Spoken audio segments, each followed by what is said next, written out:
Come to the stadium. There, Bozak will judge you.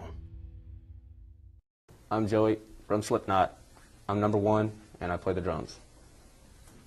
I'm Corey, singer for Slipknot. I'm number 8. Sid, number 0, I'm the DJ. I'm the Clown, number 6, I play percussion. Mick, number 7, guitar.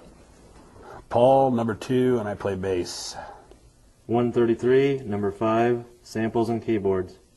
James, number 4, I play guitar. Chris, number 3, I play percussion. Don't be afraid to pull on your stick, man. How did growing up in Iowa influence your music?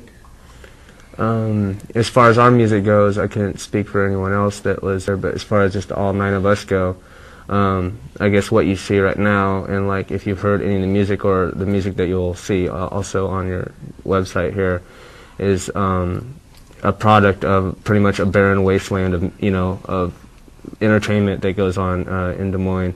And it's not necessarily entertainment either. It's a barren wasteland just for outlets. And when we were all in different bands prior to joining together, we we did a lot of work, with our other bands and trying to promote and encourage heavy music in that scene.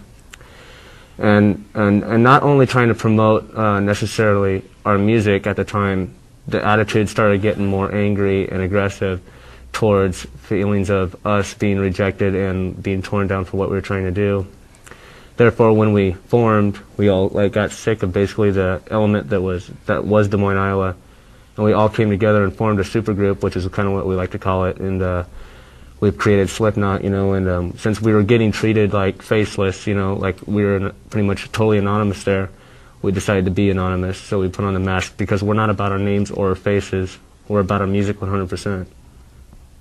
Cool. How did you guys first become interested in music?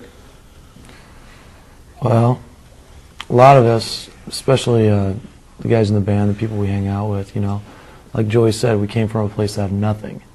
So you basically developed your own sense of self. You developed your own sense of individuality, and that really brings out the sickness in a lot of people, especially the people from Des Moines, Iowa.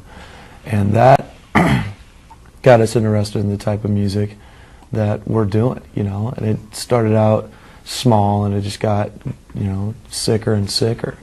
You have to have a gift to be in this band.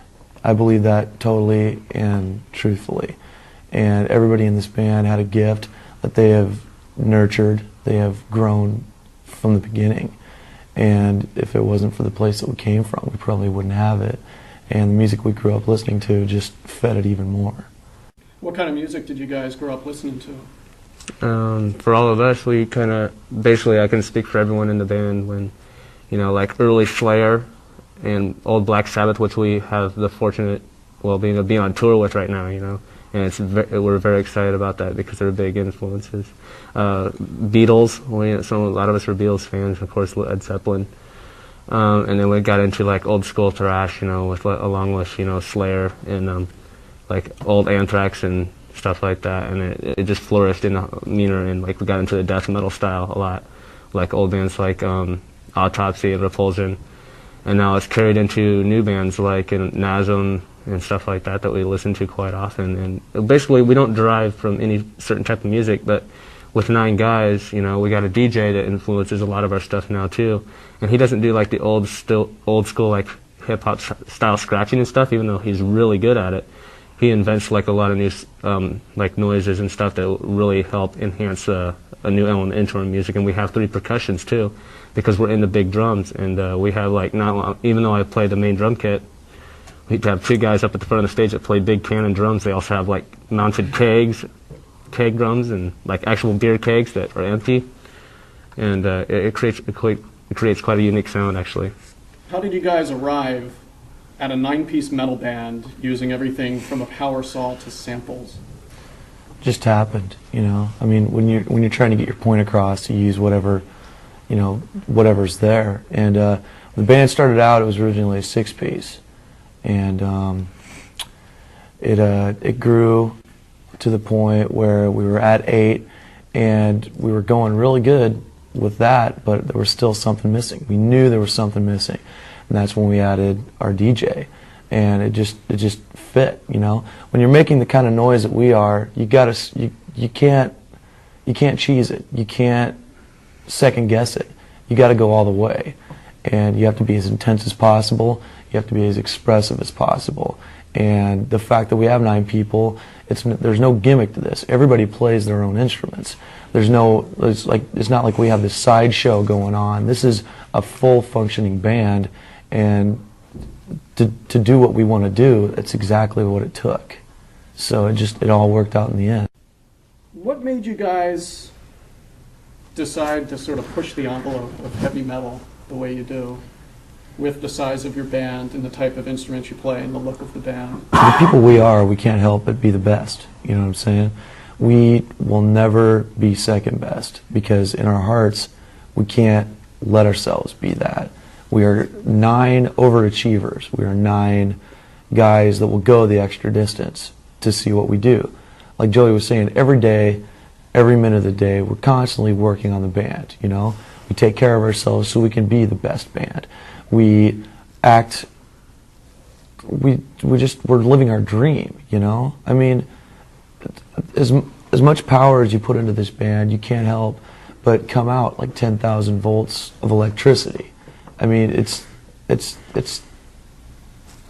hard to explain. Another thing is, like, with, I guess, musically speaking, I mean, I know all of us, or me, and as well as all the rest of us, I mean, we have our favorite bands and stuff that I guess has posed influence early on, but the fact is, we wouldn't have got to this point if we didn't create something fresh, new, and innovative, you know, and the only reason to do that is kind of from the confines of where we were and, like, the exposure that we were receiving, which was 0, to make us do this, and we're like, and it just clicks in you.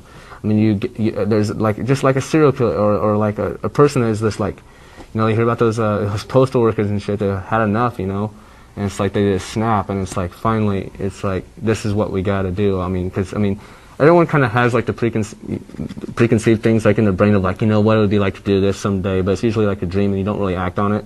Well, we acted on it, and we worked so hard to do it, and to push the envelope, I mean, is the only way for this band to work, because, I mean, when you see a band like this, the biggest letdown would be the music sucking. And we're exactly the opposite. I mean, we're about the music 100%, and this is completely secondary.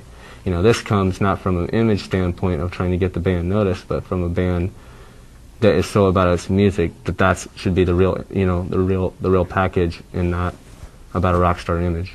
I think our audience is everybody, man. I mean, we have, like Joey said, we're an eclectic sound, and because of that, I think we draw a lot of people from a lot of different scenes. The darkness will draw a lot of the kids who are into the dark stuff. Mick and Jim's playing will obviously draw, like, the guitar-oriented crowd. You know, the guys are really into technicality and stuff like that. Just the sheer heaviness will bring the hordes that are into the heavy music anyway. You know, and we're so fringe that we're mainstream. You know what I'm saying? We're gonna take everybody, and we're not afraid to say that we're going to be the biggest band in the world. And anybody who's not in line is just getting left in the dust. How does an audience affect your live performance? It really builds us, man, because, I mean, we're sick to begin with, but you put a live audience in front of us, and we're going to push every button, we're going to push every extreme to get a rise out of you. And if you don't, we're just going to go even harder. We wrote the music for us, but in a lot of ways, the audience helps us maintain the feeling when we wrote that music in the first place. You know what I'm saying? It's like we weren't catering to one audience, we were catering to us. But the fact that so many people are like kindred lovers of this music, that it's incredible. That pushes us to extremes that you wouldn't even believe. A lot of times we'll come off stage bloody. A lot of times we'll come off stage and we can't catch our breath. We might pass out on stage. But the audience keeps us going, and as long as there's people to play in front of, we'll keep doing it. We just made MTV News recently because Sean, there with the clown, had been rushed to the hospital because he was on top of one of the percussive drum sets up in front and was coming down like on a beat and a slam, and like cracked his think it's left eyelid, open, and he had to be rushed to the hospital. But the funny thing is that he did it ironically on a song called Eyeless, and it was the second song of the set, so he had to finish the whole set with blood like covering the whole eye. So he had to play with one eye, and then he even signed autographs for a while, like after the show was done. And ironically, even before that, is right before we left, our DJ Sid had to go to the hospital for putting a gash like 3 inches up the top of his head, required like 15 stitches.